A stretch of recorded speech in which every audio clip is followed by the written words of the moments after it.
Друзья, с вами ВАЗ-2232, и в игре у нас стартовал 46-й сезон боевого пропуска.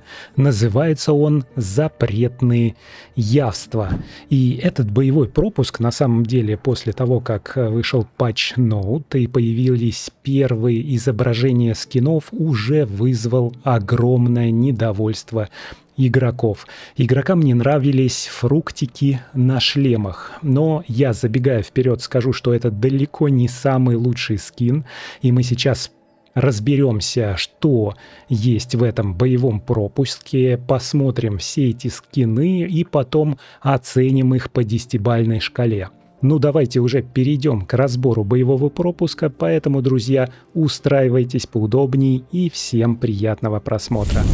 Правда, перед тем, как перейти к разбору, друзья, я прошу проверить, поставили ли вы лайк этому видео, а также проверьте, подписаны ли вы на мой канал. Это очень помогает каналу развиваться. Ну, давайте перейдем к боевому пропуску уже. И я уже в метро немножечко поиграл и купил простую, неусиленную версию этого боевого пропуска. Кстати, у меня есть телеграм-канал DI Tools, и я очень настоятельно рекомендую подписаться вам, потому что там много интересных новостей и событий, которые появляются гораздо чаще, чем я выпускаю эти ролики. И мы там регулярно разыгрываем усиленный боевой пропуск коллекционера. По достижению 200 подписчиков мы разыграли его уже второй раз, и победитель получил свой усиленный боевой пропуск этого 46-го сезона «Запретные явства». Он победил несколько дней назад, по-моему, дней 5 назад, но выбрал именно новый усиленный боевой пропуск, чтобы начать именно с самого начала. Но что касается самого боевого пропуска, то здесь все награды достаточно стандартные, если вы покупаете усиление. А усиление, друзья, я очень рекомендую вам покупать, потому что вы получите огромное количество дополнительных самоцветов. Притом вы всегда сможете выбрать, какой именно самоцвет получить. Также у нас на 10 уровне можно будет получить теллурическую жемчужину. Тут будет выбор, но я всегда выбираю теллурические жемчужины, потому что с помощью 40 жемчужин можно скрафтить именно тот 5-звездный камень, который тебе нужен. Ну и на 10 уровне традиционно у нас какие-нибудь крутые легендарочки, и в этот раз это будут легендарные штаны. Можно будет выбрать из тех сущностей, которые есть для вашего класса. Многие блогеры советуют подождать и не открывать эту награду по достижении 10 уровня, а открыть ее в какой-то другой момент, когда это будет нужно. Но я не совсем понимаю эту механику, и, если честно, я для себя решил, что при фарм уровней, при фарм ресурсов, кроме для перехода на следующий уровень сложности, как и открывание легендарок, где-то, когда ты находишься на 30 уровне, на текущем уровне сложности, сейчас у нас, по-моему, 1130 большинство игроков, это абсолютно не имеет смысла. Кстати, все легендарки, которые мне сейчас падают, полный буллшит, и я до сих пор на половине своей экипировки бегаю с пекла 8, потому что все, что падает с пекла 9, это полная фигня, и там практически мне вообще не попадали легендарки с 4 магическими характеристиками. В основном самая лучшая экипировка — это с 3 магическими характеристиками, и это те, которые я открыл при переходе на пекло 9. Напишите, какой дроп по легендаркам у вас, но я очень надеюсь, что ближе к 50 уровню, на текущем 1100 уровне Парагона, будут выпадать более качественные легендарки. В общем, друзья, открывать или не открывать по достижении 10 уровня эти штаны решайте сами. Я, естественно, открою, чтобы эта красная точка не мозолила мне глаз. Что у нас еще интересного? Ну, конечно же, это скины. Самый противоречивый элемент каждого боевого пропуска. Все недовольны скинами боевого пропуска. Друзья, ну, поймите, $5 стоит этот боевой пропуск, и скин в нем не главное. Это ресурсы главное, которые вы получаете в дополнение к бесплатной версии игры, когда вы играете вообще не донатя FTP. Но помимо всего этого вы получаете еще какой-то скинчик, который чуть-чуть меняет облик вашего персонажа. Давайте посмотрим, какие эти скины, и разберемся, насколько они ужасны. И честно вам скажу, что когда я играл и купил этот боевой пропуск и играл на телефоне, мне показалось, что они действительно не очень крутые. Я бы им давал, может быть, 3 из 10. Но сейчас на компьютере с большим количеством деталей это выглядит вполне ничего. И, кстати, у меня были комментарии, что если использовать типа его без шлема, то вполне годный скин. Но я бы сказал, что этот скинчик очень хорошо работает именно со шлемом. И сам боевой пропуск у нас называется «Запретные явства», да, и у нас здесь вот эта тема фруктиков, только на этом скине Demon Hunter я не вижу фруктиков, я вижу какую-то сумочку, видите, здесь с бошками гусей, да, но на каком-то другом из скинов я видел фруктики еще, и они еще в шапках есть, что очень и очень раздражало игроков. Давайте посмотрим, как выглядит на мужской пол. Ну, такое себе. Я честно скажу, что на девочку эти скины выглядят гораздо лучше. Что касается чародея, вот как раз, заметьте, у нее висит здесь такой сосуд, да, или как это назвать, чаша с фруктиками, там виноград красный, зеленый, ну и шапка тоже наполнена кучей фруктиков. Также сумочка с этими бошками от гусей. Я бы сказал, что это даже выглядит на 4 или даже 5 из 10, то есть вполне годный скинчик. Как это выглядит на мужском поле, ну тоже, кстати, очень неплохо. И эти фрукты не вызывают у меня такого раздражения, как у игроков в сообществе. На Reddit очень-очень негативно отзывались об этих скинах. Я в этом не нахожу ничего ужасного. Вполне годно вот эти вот сочащаяся кровь из глаз, да, что-то здесь порезанная губа, или тоже это виноград, когда ел он, да, красная, похожая на кровь жидкость стекает по его подбородку. Выглядит очень достойно. Вот именно на чародеи. Что касается варвара, ну, очень проходной такой внешний вид. На женского пола скин тоже не заходит как-то мне. На монаха девочку, ну, тоже что-то совсем слабенько. Вот это горсть винограда на животе, но тоже как-то не то. Не хватает все-таки фруктиков, да, на шапке. Ну, на мужского пола персонажа тоже слабоватенько, я бы сказал. Крестоносец у нас выглядит вот таким образом. Но, кстати, вот мрачная тематика Диабло здесь все-таки присутствует, да, вот эти дерево, металл, блики, может быть, перебор с фруктиками, но, на мой взгляд, вполне годный скин. Друзья, вы платите за него $5, а столько нареканий, как будто вы тратите по $150 на эти скины. Ну, хватит уже троллить разработчиков. Давайте посмотрим, что у нас касается девочки. Очень изящная девочка, крестоносец у нас, да. Смотрим некромантика. И да, вот, ну, некроманта ничего. А что, если убрать шлем? Ну, нет, без шлема, конечно, некромант никак не смотрится. Здесь именно вот этот вот подбородок с, видите, видами шипов, такими зубами добавляет вот антураж. Ну и, конечно же, кровь из глаз и изо рта.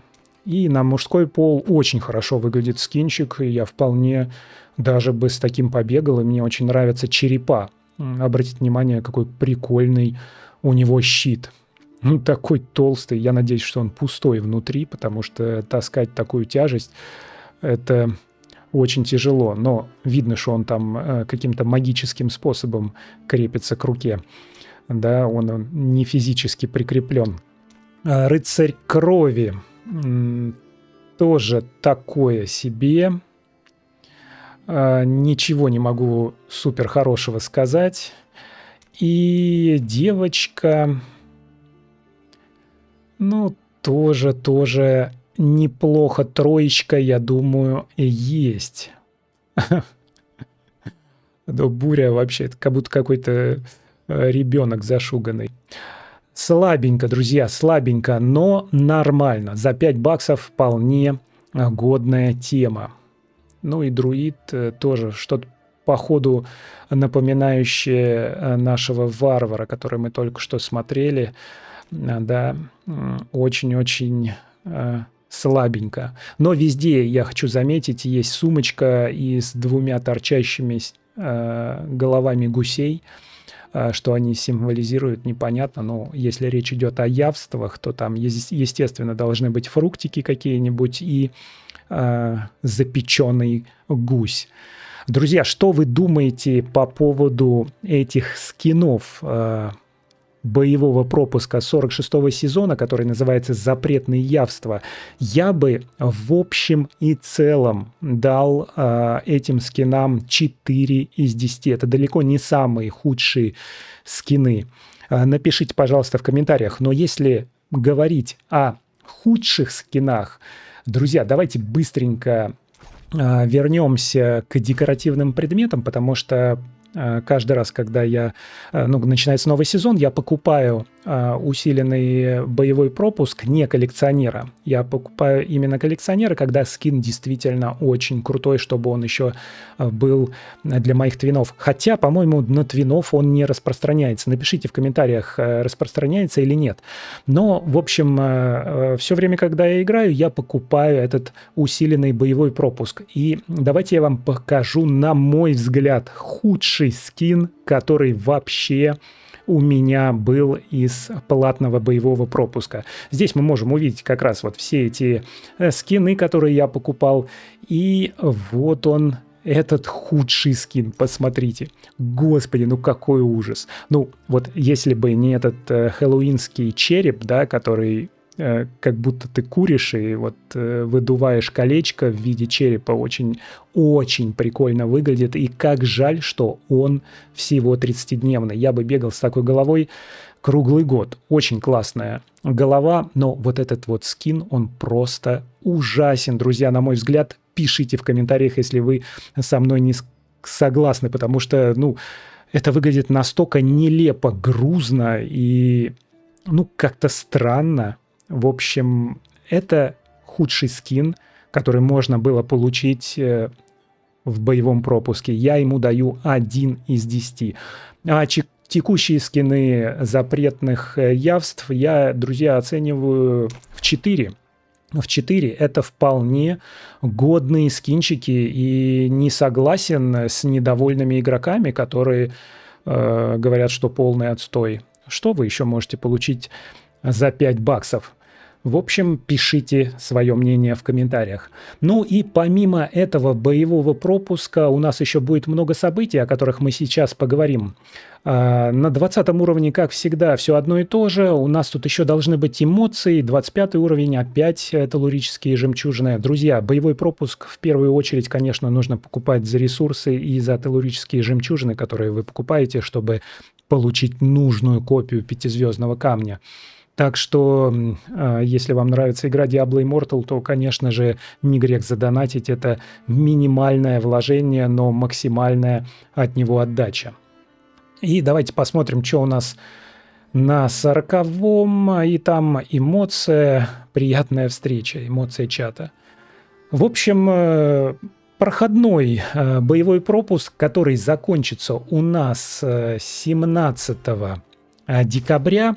И обратите внимание, в событиях у нас возрождение Вселенной, вот это вот событие, где мы можем повышать звездность камней. Я, по-моему, делал отдельный видеоролик, если я его найду, и делал, он сейчас появится здесь, и на него будет ссылочка. Посмотрите, очень интересный ролик. Я, по-моему, точно делал ролик по этой теме. Это событие у нас закончится 16-12. Также благословение легенд у нас до сих пор идет.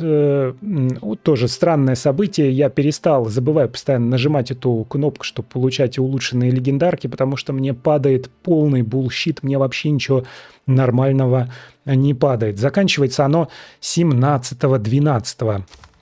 Пир чревоугодника – это совокупность событий, набираем мы очки и получаем награды. Оно закончится 10-12, и видите, я только на середине. А здесь еще где-то будет теллурическая жемчужина, которую обязательно нужно забрать. Но для этого нужно очень много играть, и я, к сожалению, сейчас себе позволить этого не могу. Делаю только, как говорится, bare minimum, то есть такой проходящий минимум, чтобы поддерживать свой уровень на уровне сервера и не отстать по самоцветам и обязательным наградам. Также благословенный охотник, помните, в одном из патчноутов разработчики продлили его до 17-12. Ну и схватка миров у нас до сих пор идет, я ее не освещаю, потому что нас отбросили на отборочных матчах, у нас не очень сильная команда, но пишите в комментариях, если вы до сих пор сражаетесь. Я думаю, игроки примерно моего уровня развития, до 3000 резонанса, не многое могут показать на схватке миров, но события на самом деле интересные. И пару раз я заходил и даже наблюдал за матчем, но там такое месиво из спецэффектов, что непонятно вообще, что происходит.